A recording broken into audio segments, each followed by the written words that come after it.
حضرت بہلول فرماتے ہیں کہ میں ایک مرتبہ بصرہ کی ایک سڑک پر جا رہا تھا۔ راستہ میں چند لڑکے اخروٹ اور بادام سے کھیل رہے تھے اور ایک لڑکا ان کے قریب کھڑا رو رہا تھا۔ مجھے یہ خیال ہوا کہ اس لڑکے کے پاس بادام اور اخروٹ نہیں ہیں، اس وجہ سے رو رہا ہے۔ میں نے اس کو کہا، بیٹا تجھے میں اخروٹ اور بادام خرید دوں گا، تو بھی ان سے کھیلنا۔ اس نے میری طرف نگاہ اٹھا کر کہا، ارے بے وقوف، کیا ہم کھیل کے واسطے پیدا ہوئے ہیں؟ میں نے پوچھا، پھر کس کام کے واسطے پیدا ہوئے ہیں؟ کہنے لگا، ہم علم حاصل کرنے کے واسطے اور عبادت کرنے کے واسطے پیدا ہوئے ہیں۔ میں نے کہا، اللہ جل شانہ تیری عمر میں برکت کرے، تو نے یہ بات کہاں سے معلوم کی؟ کہنے لگا، حق تعالی شانہ کا ارشاد ہے، کیا تمہارا یہ گمان ہے کہ ہم نے تم کو یوں ہی بیکار پیدا کیا ہے اور یہ کہ تم ہمارے پاس نہیں لوٹائے جاؤ گے؟ میں نے کہا، بیٹا تو بڑا حکیم معلوم ہوتا ہے، مجھے کچھ نصیحت کر۔ اس نے 4 شعر پڑھے کہ میں دیکھ رہا ہوں کہ دنیا ہر وقت چلو میں ہے، پس نہ تو دنیا کسی زندہ کے لیے باقی رہتی ہے اور نہ کوئی زندہ دنیا کے لیے باقی رہتا ہے۔ پس او بے وقوف جو دنیا کے ساتھ دھوکہ میں پڑا ہوا ہے، ذرا غور کر اور دنیا سے اپنے لیے کوئی آخرت میں کام آنے والی چیز لے لے۔ یہ شعر پڑھ کر اس لڑکے نے آسمان کی طرف منہ کیا اور دونوں ہاتھ اٹھائے اور آنسوؤں کی لڑی اس کے رخساروں پر جاری تھی۔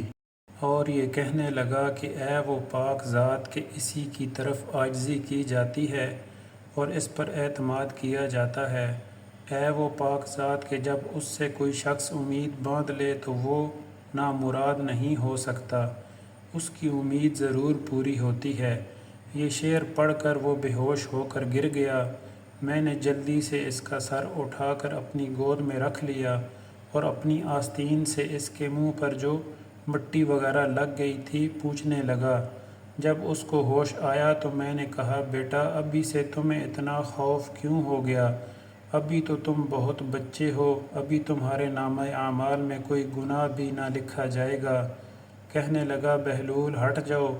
میں نے اپنی والدہ کو ہمیشہ دیکھا کہ جب وہ آگ جلانا شروع کرتی ہیں تو پہلے چھوٹی چھوٹی لکڑیاں ہی چولہے میں رکھتی ہیں، اس کے بعد بڑی لکڑیاں رکھتی ہیں۔ مجھے یہ ڈر ہے کہ کہیں جہنم کی آگ میں چھوٹی لکڑیوں کی جگہ میں نہ رکھ دیا جاؤں۔ میں نے کہا، صاحبزادے تم تو بڑے حکیم معلوم ہوتے ہو، مجھے کوئی مختصر سی نصیحت کرو۔ اس نے اس پر یہ شعر پڑھے کہ میں غفلت میں پڑا رہا اور موت کو ہانکنے والا میرے پیچھے پیچھے موت کو ہانکے چلا آ رہا ہے، اگر میں آج نہ گیا تو کل ضرور چلا جاؤں گا۔ میں نے اپنے بدن کو اچھے اچھے اور نرم نرم لباس سے آراستہ کیا، حالانکہ میرے بدن کے لیے قبر میں جا کر گلنے اور سڑنے کے سوا چارہ کار نہیں۔ وہ منظر گویا اس وقت میرے سامنے ہے جب کہ میں قبر میں بوسیدہ پڑا ہوا ہوں گا، میرے اوپر مٹی کا ڈھیر ہوگا اور نیچے قبر کا گڑھا ہوگا، اور میرا یہ حسن و جمال سارا کا سارا جاتا رہے گا اور بالکل مٹ جائے گا، حتیٰ کہ میری ہڈیوں پر گوشت نہ رہے گا اور نہ کھال رہے گی۔ اور میں دیکھ رہا ہوں کہ عمر تو ختم ہوتی جا رہی ہے اور آرزوئیں ہیں کہ پوری نہیں ہو چکتی، اور بڑا طویل سفر سامنے ہے اور توشہ ذرا سا بھی ساتھ نہیں، اور میں نے کھلم کھلا گناہوں کے ساتھ اپنے نگہبان اور محافظ سے مقابلہ کیا اور بڑی بری حرکتیں کی ہیں جو اب واپس نہیں ہو سکتیں، یعنی جو گناہ کر چکا ہوں وہ بے کیا نہیں ہو سکتا، اور میں نے لوگوں سے چھپانے کے لیے پردے ڈالے کہ میرا عیب کسی پر ظاہر نہ ہو، لیکن میرے جتنے مخفی گناہ ہیں وہ کل کو اس مالک کے سامنے ظاہر ہوں گے، اس کی پیشی میں پیش ہوں گے۔ اس میں شک نہیں کہ مجھے اس کا خوف ضرور تھا، لیکن میں اس کی غایت حلم پر بھروسہ کرتا رہا جس کی وجہ سے جرأت ہوتی رہی، اور اس پر اعتماد کرتا رہا کہ وہ بڑا غفور ہے، اس کے سوا کون معافی دے سکتا ہے۔ بے شک تمام تعریفیں اسی پاک ذات کے لیے ہیں۔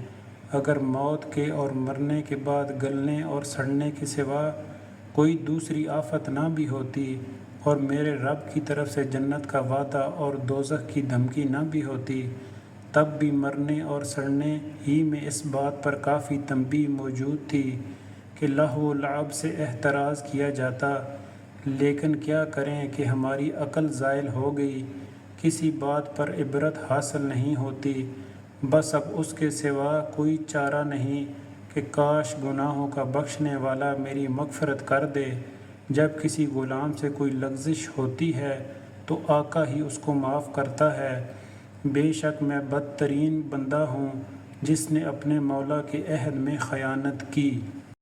اور نالائق غلام ایسے ہی ہوتے ہیں کہ ان کا کوئی قول قرار معتبر نہیں ہوتا۔ میرے آقا جب تیری آگ میرے بدن کو جلائے گی تو میرا کیا حال بنے گا، جب کہ سخت سے سخت پتھر بھی اس آگ کو برداشت نہیں کر سکتے۔ میں موت کے وقت بھی تنے تنہا رہ جاؤں گا، قبر میں بھی اکیلا ہی جاؤں گا، قبر سے بھی اکیلا ہی اٹھوں گا، کسی جگہ بھی کوئی میرا معین و مددگار نہ ہوگا۔ پس اے وہ پاک ذات جو خود اکیلی ہے، وحدہ لا شریک ہے، ایسے شخص پر رحم کر